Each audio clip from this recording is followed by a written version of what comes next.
Assalamualaikum warahmatullahi wabarakatuh, sahabat cerdas. Berjumpa kembali di channel kami.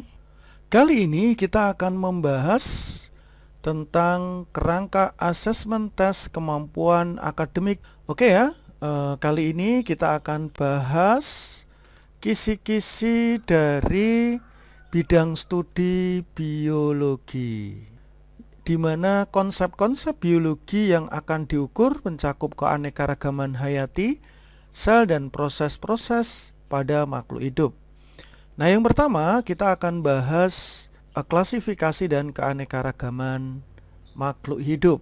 Oke, kita mulai dari contoh prinsip klasifikasi dan permasalahan keanekaragaman hayati.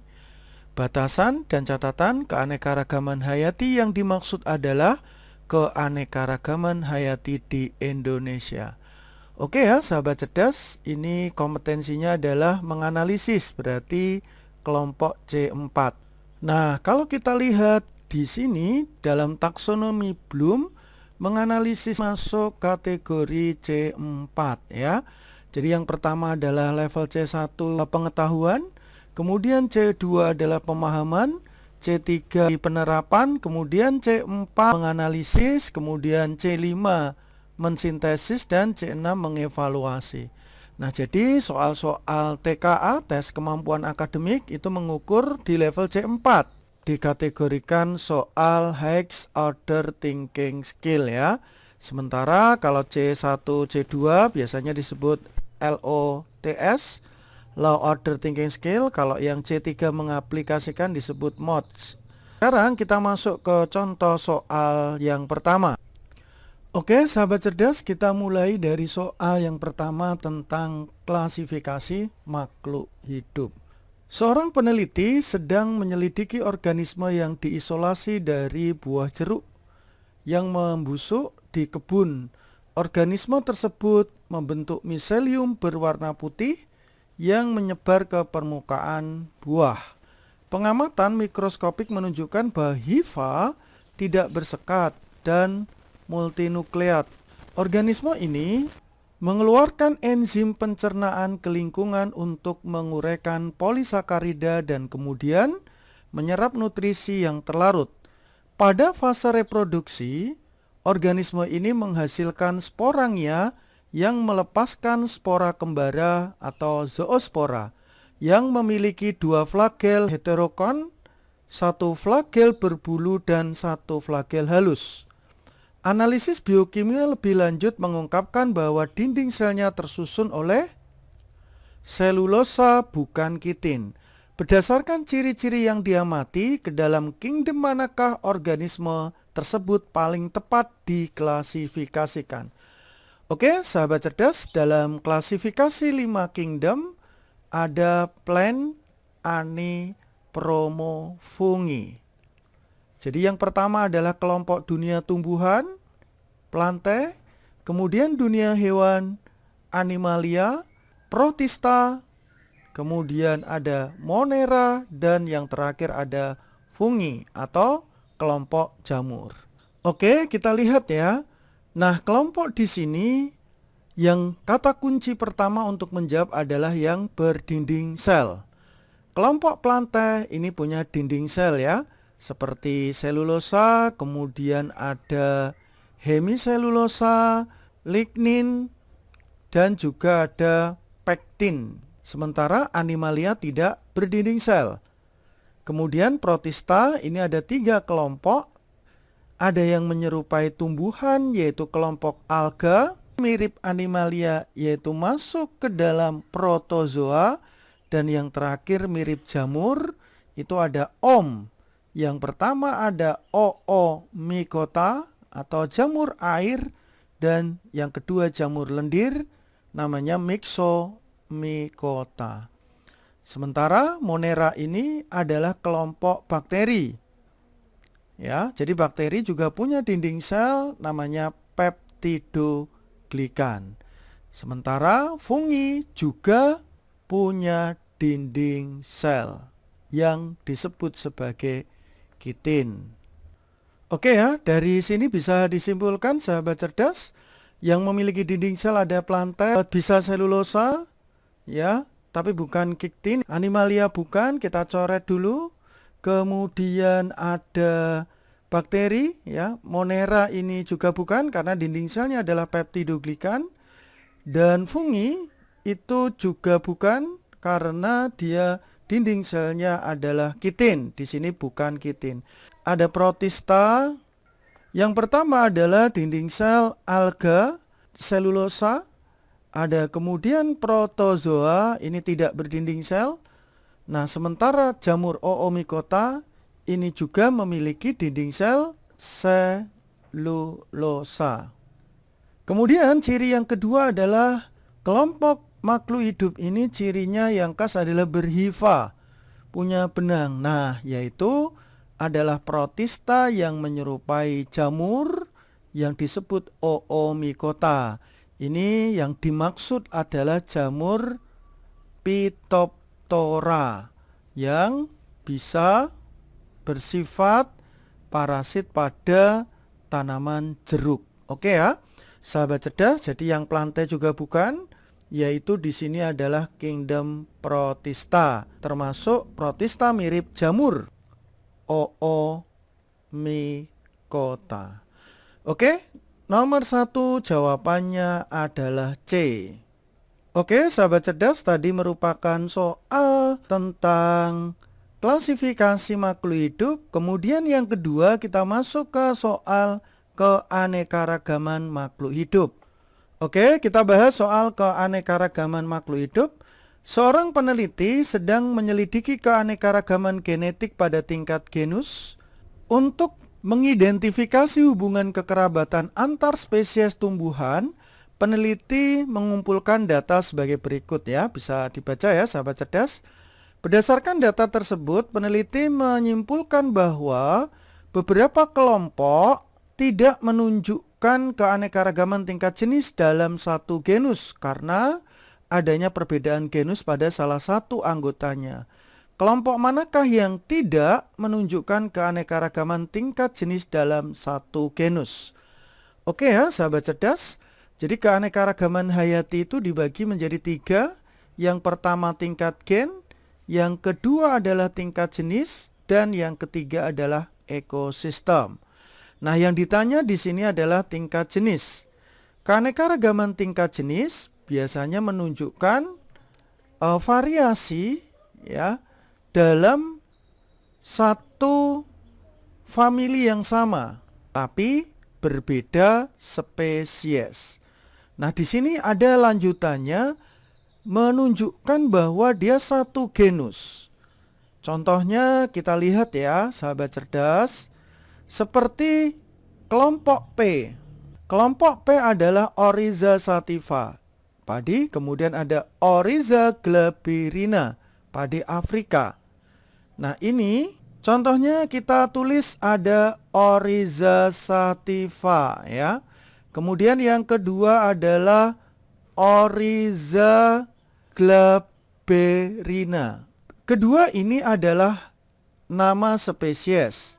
Kata depan ini sebagai petunjuk nama genus. Ya. Kemudian kata belakang disebut sebagai petunjuk spesies atau epiteton spesifikum. Jadi, kalau Oryza sativa dan Oryza glabirina ini termasuk keanekaragaman tingkat spesies di mana dia satu famili ya. Kelompok P ini adalah keanekaragaman tingkat jenis, yaitu jenis padi-padian, biasanya masuk kelompok Poaceae, satu genus. Ya, yang ditanyakan yang tidak dalam satu genus. Berarti jangan dipilih ya yang P. Kelompok Q, Solanum tuberosum, Solanum lycopersicum, Solanum berarti satu genus. Jangan dipilih. Solanaceae, satu famili ya. Kemudian kelompok R ada Musa acuminata pisang, ada Musa balbisiana pisang batu. Kemudian NCT ventricosum pisang Alicinia, berarti dia beda genus. Yang di sini ada Musa, di sini ada NCT. Nah, ini berarti kelompok R ya, sahabat cerdas. ini sudah beda genus. Kelompok S ada Allium cepa, Allium sativum, Allium vistolasum. Nah, ini termasuk satu genus. Kelompok T Zeamys, Triticum, dan Herdunum. Ini juga beda genus. Ini jangan dipilih juga ya, harusnya kelompok T. Dan kelompok U Capsicum, Capsicum, dan Capsicum satu genus. Oke ya, sahabat cerdas, jawabannya adalah C. Kita lanjutkan ke kisi-kisi berikutnya. Oke, sahabat cerdas, kisi berikutnya adalah menganalisis struktur bakteri dan peranannya terhadap manusia. Oke, kita lanjutkan ke soal nomor 3. Seorang peneliti melakukan eksperimen untuk memahami dasar pengelompokan bakteri gram positif dan gram negatif. Peneliti tersebut mengisolasi dua jenis bakteri dan melakukan perlakuan sebagai berikut. Berdasarkan eksperimen tersebut, pengelompokan bakteri gram positif dan gram negatif terutama didasarkan pada apa? Oke ya, sahabat cerdas, kalau kita lihat pembagian dari bakteri gram positif, kemudian ada bakteri gram negatif. Jadi yang pertama adalah keberadaan dinding sel. Nah, contohnya dinding sel pada bakteri gram positif ini sangat tebal. Sementara dinding sel gram negatif itu sangat tipis. Nah, kemudian di permukaan luar, di membran selnya, itu pada gram positif tidak ada lipopolisakarida. Sementara di gram negatif ada lipopolisakarida atau LPS. Sementara pewarnaan, jadi bakteri gram positif itu akan berwarna ungu dan gram negatif itu akan berwarna merah. Oke ya, sahabat cerdas, paling utama ini dulu ya. Kita lihat perlakuan lizozim untuk mendegradasi lapisan peptidoglikan setelah perlakuan bakteri yang sebelumnya gram positif tidak mempertahankan warna ungu saat dilakukan pewarnaan gram. Oke, sahabat cerdas. Jadi pernyataan pertama ini menunjukkan bahwa bakteri gram positif itu normalnya akan berwarna ungu karena memiliki dinding sel yang tebal, yaitu peptidoglikan, dan mampu menahan zat warna kristal violet atau iodin. Maka jika dikasih enzim lisosim, yang terjadi akan mendegradasi peptidoglikan pada bakteri gram positif. Sehingga tanpa lapisan peptidoglikan yang tebal, maka zat warna ungu kristal violet tidak bisa dipertahankan. Jadi intinya dengan lisosim itu bisa mendegradasi dinding sel bakteri gram positif yang tadinya tebal menjadi tipis sehingga warna ungunya tidak terlihat. Begitu ya, sahabat cerdas. Kita lanjutkan opsi yang kedua. Pernyataan kedua, perlakuan dengan eta untuk mengikat ion divalen yang stabilisasi lapisan luar pada bakteri gram negatif. Setelah perlakuan, bakteri gram negatif menjadi lebih permeabel dan menunjukkan perubahan dalam retensi warna. Jadi sahabat cerdas, maksud dari pernyataan ini dengan adanya eta, maka membuat bakteri gram negatif itu membran selnya lebih bersifat permeabel, begitu ya. Karena retensi warnanya berubah, ini menunjukkan bahwa pewarnaan gram tidak menunjukkan hasil khas dari bakteri gram negatif. Karena lapisan luar yang biasanya melindungi sudah terganggu. Intinya, eta ini merusak stabilitas membran luar dari bakteri gram negatif, sehingga warnanya mudah luntur atau berubah saat pewarnaan gram. Kemudian yang ketiga, analisis biokimia menunjukkan bahwa bakteri gram positif memiliki kandungan peptidoglikan yang tinggi asam teichoat, sedangkan bakteri gram negatif memiliki lapisan peptidoglikan yang tipis dan lapisan luar yang terdiri dari lipopolisakarida. Jadi A, permeabilitas membran sel terhadap zat warna akibat perbedaan komposisi lipid. Salah ya. Jadi peptidoglikan itu di dinding sel. Permeabilitas itu hubungannya sama lipopolisakarida, jadi tidak lipid. B. Komponen kimiawi sitoplasma yang mempengaruhi pengikatan zat warna. Salah. Ini yang mempengaruhi pengikatan zat warna itu ada di dinding sel dan membran sel. Salah.